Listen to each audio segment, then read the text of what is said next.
Over the last course sections, the learning curve got a bit steeper, and we had a look at more advanced yet crucial React concepts, especially, of course, when we had a look at React hooks like useEffect, useContext, and also useReducer.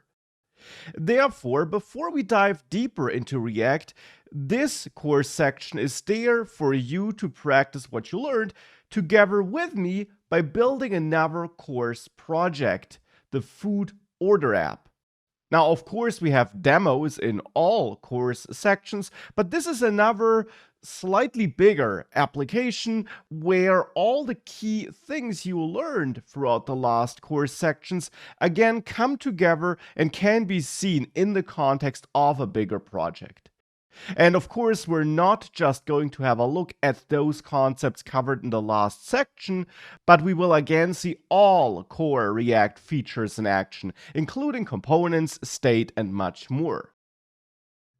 Now, this is the application we are going to build. It's a simple dummy food order app where we got a list of meals from which we can choose, and we can then add these meals to the cart, also change their amounts and also add them multiple times.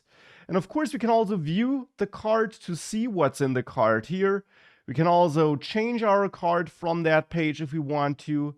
And ultimately, we can, of course, also click order, though for the moment, that won't do anything.